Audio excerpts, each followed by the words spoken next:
A very good morning to all. I, Sushma Yadav, on behalf of the Indian Economic Service Fraternity, welcome the Honorable President of India and place my sincere gratitude for having accorded us the honor of her gracious presence. I welcome the officers of the 2022 and 2023 batch and the seniors officer of the service to be a part of this August gathering. Now, I invite Ms. Anna Roy, Principal Economic Advisor and the senior-most officer of our service to deliver the welcome remarks.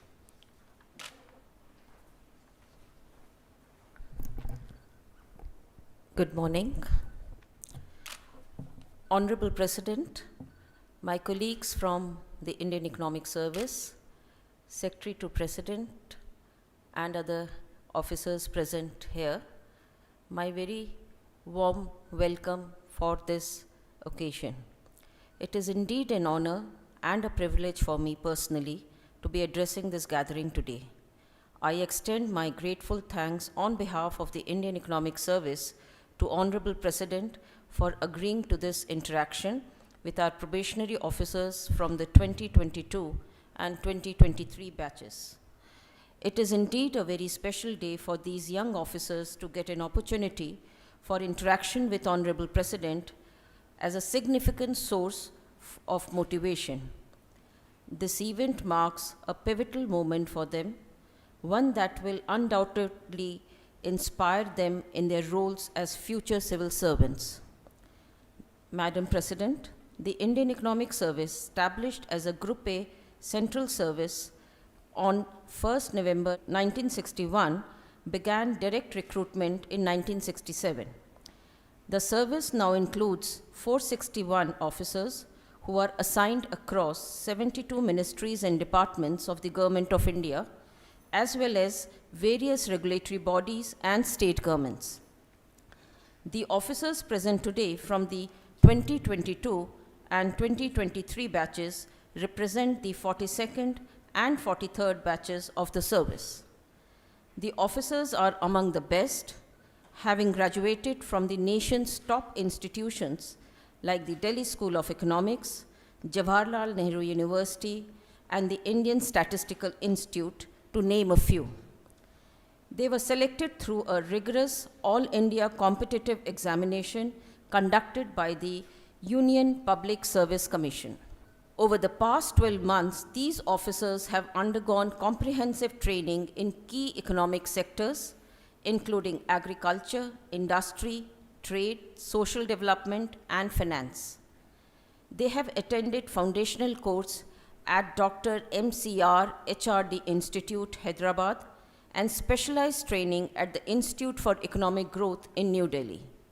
Furthermore, a 6-week district attachment has given them first-hand experience of administrative operations at the state and district levels. This training aims to prepare them to effectively navigate and contribute to India's economic landscape during the Amrit Kal. The Indian Economic Service stands as a cornerstone in the architecture of the Indian bureaucracy and the broader economic framework of our nation. Tasked with the crucial responsibility of formulating and implementing economic policies and strategies, IES officers play a pivotal role in steering India towards sustainable growth and development. As we navigate through complex economic challenges and opportunities, the fresh perspective, innovative ideas, and youthful vigor of these young officers are invaluable.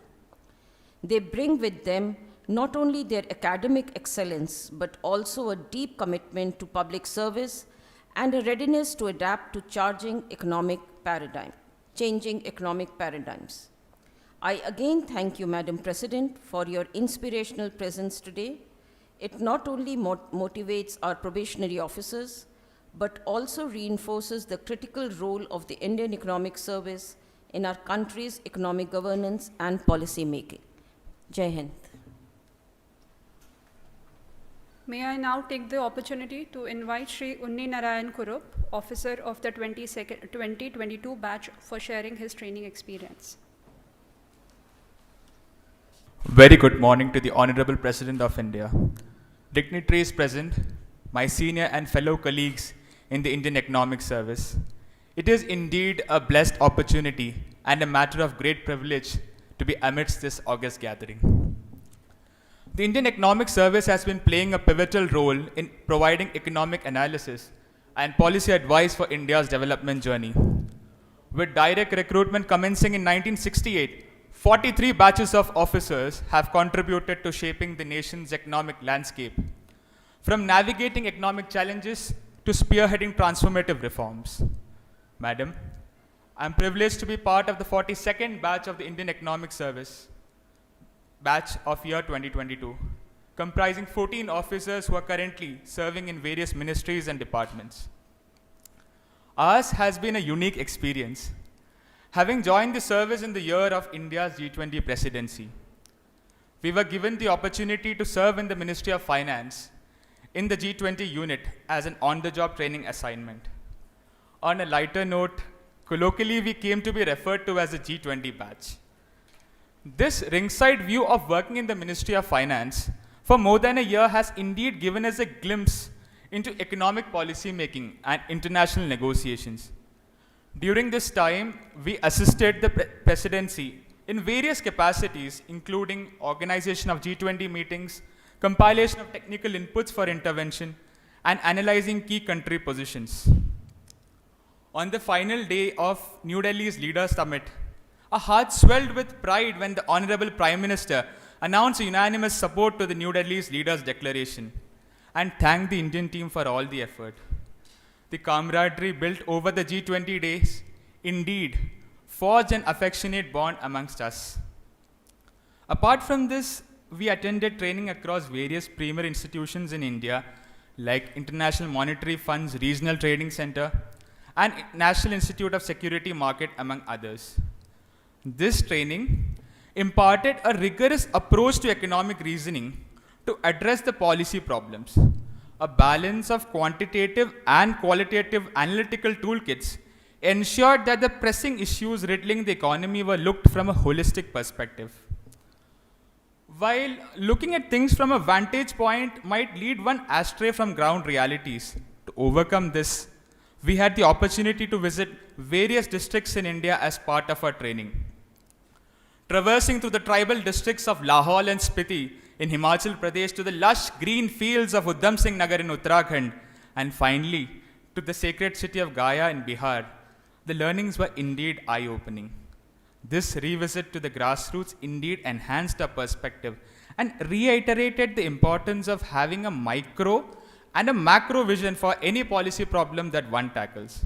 Madam, we joined the service when the Republic turned 75 years of independent existence. The next 25 years are the golden years. Today we are ready to embrace the coming years with fervent aspiration and poised to contribute our utmost towards the service of our nation. We will be unwavering in our integrity and boundless in our determination as we march towards a developed India, towards a Viksit Bharat. Thank you. Let me now call upon my fellow colleague, Ms. Muskan Jain from the batch of 23 to share her training experience.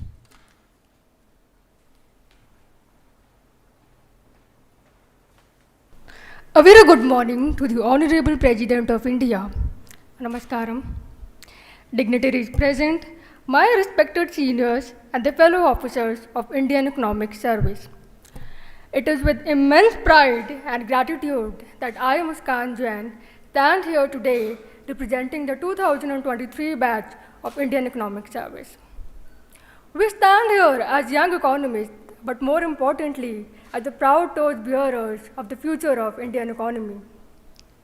Our results of IAS exam were declared on 28th of December 2022, a day etched in our memories forever. Within a month, by 23rd of January 2023, we were in Hyderabad embarking on our foundation course. The whirlwind of emotions we felt, a mix of excitement and nervousness, was only eased by the impeccable management of the entire process by the cadre. I vividly remember the first day of our training. We took our oath, chanted the national anthem in unison, and felt each and every word resonated within us. It was a profound realization of our identity as a proud Indian civil servants. Madam, we are a diverse batch of 22 officers representing the 6 different states of our nation. We include fresh postgraduates, lecturers and researchers from esteemed institutions, analysts from various firms, and bankers from the leading financial institutions. Our 11-month training was a transformative experience. From foundation course at Dr. MCRD HRD Institute in Hyderabad, where we honed our interpersonal and administrative skills, to treks in Nilgiris that taught us teamwork and village visits that exposed us to grassroots governance, our training was indeed multidisciplinary. Exposure to institutions like International Monetary Fund, Reserve Bank of India, Indian Institute of Foreign Trade deepened our understanding of economic sectors, while Institute of Economic Growth, NASTA, refined our analytical toolkit. The district attachment program, where we were dispersed to different states such as Rajasthan, Maharashtra, Orissa, to name a few, encouraged us to don the policymakers' hat to suggest improvements. I remember our first interaction with the Chief Economic Advisor, sir, when he asked, "What are the few changes that you as the secretaries of your respective ministries would like to bring over the next 5 years?" We also had an interaction with the Honorable Finance Minister on the challenges to India's 2047 development goals.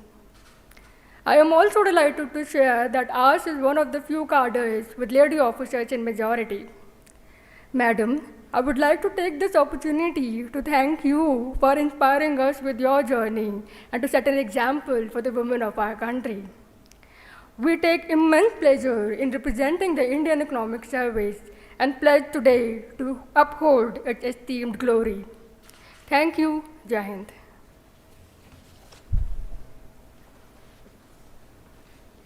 May I now request our Honorable President to address the gathering and enlighten the group with some valuable thoughts and experiences.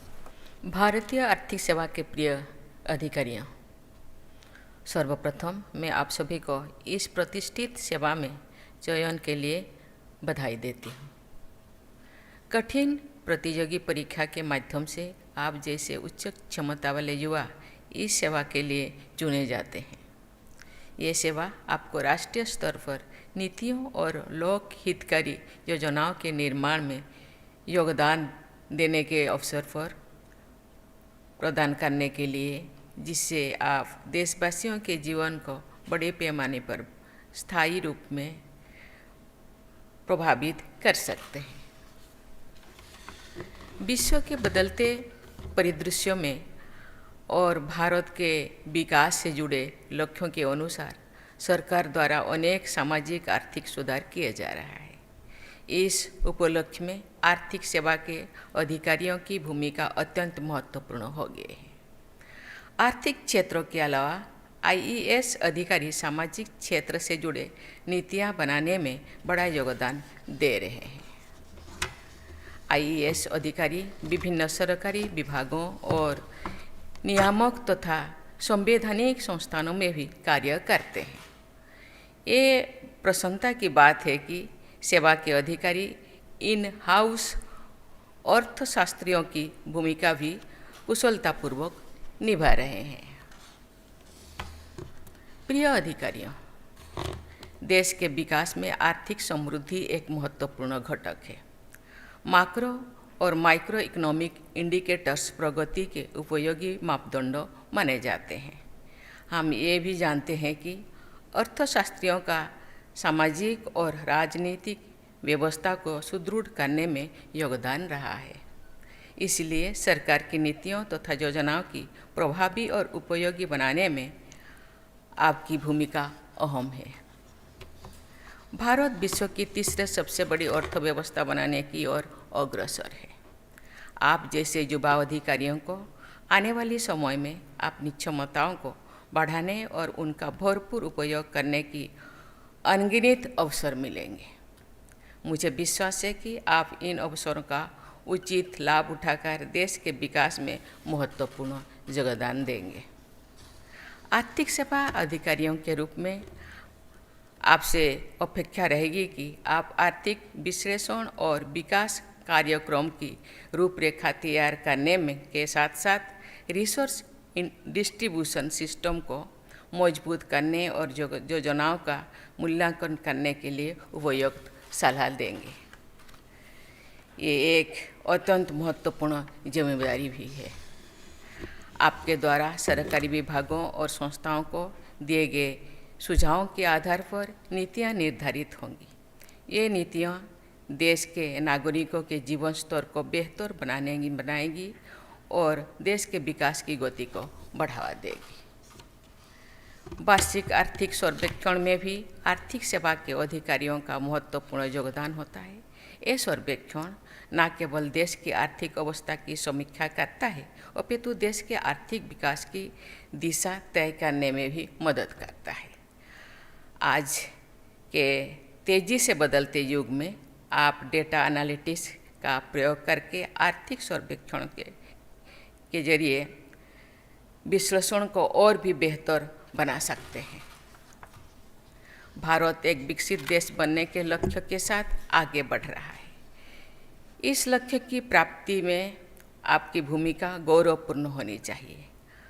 आंकड़ों को विश्लेषण एवं साक्ष्यों आधारित विकास कार्यों के कार्यान्वयन से सरकार को लोगों के आर्थिक उत्थान में तेजी लाने में मदद मिलेगी।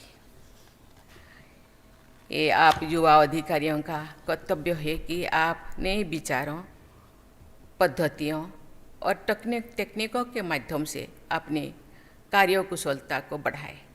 आपकी रचनात्मक इस तेजी से बदलते युग में देश की प्रगति के नए द्वार खोलने में मदद करेगी। प्रिय अधिकारियों, ये बहुत प्रसन्नता की बात है कि यहाँ उपस्थित अधिकारियों में 60% से अधिक महिलाएं अधिकारी हैं। मैं यहाँ उपस्थित सभी महिला अधिकारियों से कहना चाहूँगी कि इस सेवा में रहकर आप देश की अन्य महिलाओं को भी आगे आने के लिए प्रेरित करेंगे। साथ ही ये आवश्यक है कि आप महिलाओं के सर्वांगीण विकास और वंचित वर्गों के लोगों का जीवन बेहतर बनाने के लिए कार्य करें। महिलाओं की भागीदारी बनने से भारत के समावेशी विकास के संकल्प को पूर्ण करने में भी हमें सहायता मिलेगी। मैं आप सब युवा अधिकारियों से कहना चाहूँगी कि आप अपने कार्य क्षेत्र में नीति संबंधित सुझाव देते समय या कोई भी निर्णय लेते समय देश के गरीब और पिछड़े वर्गों के लोगों के हित के बारे में अवश्य विचार करें। आपको गर्व होना चाहिए कि आपने एक ऐसे सेवा को चुना है जिसके माध्यम से आप उन लोगों के जीवन में सुधार लाने में बड़ी भूमिका निभा सकते हैं। आपके सामने अवसर और चुनौतियों से भरा एक लंबा करियर है। ये आवश्यक है कि जो सिद्धांत और मूल्य हमारी शासन प्रणाली को नींव है, उनके प्रति आप सदैव प्रतिबद्ध रहेंगे। मुझे आशा है कि आप सभी निष्ठा के साथ अपने कर्तव्यों का पालन करेंगे तथा अत्यंत समर्पण और ईमानदारी से कार्य करेंगे। यदि आप सब अन्य सेवाओं के अधिकारियों के साथ मिलकर कार्य करें तथा देश के समावेशी और स्थायी विकास का संकल्प ले तो भारत निश्चित ही प्रगति की नई ऊंचाई तो पहुंचेगा। अंत में मैं आप सभी को उज्जवल भविष्य के लिए शुभकामनाएं देती हूँ। धन्यवाद। जय हिंद, जय भारत।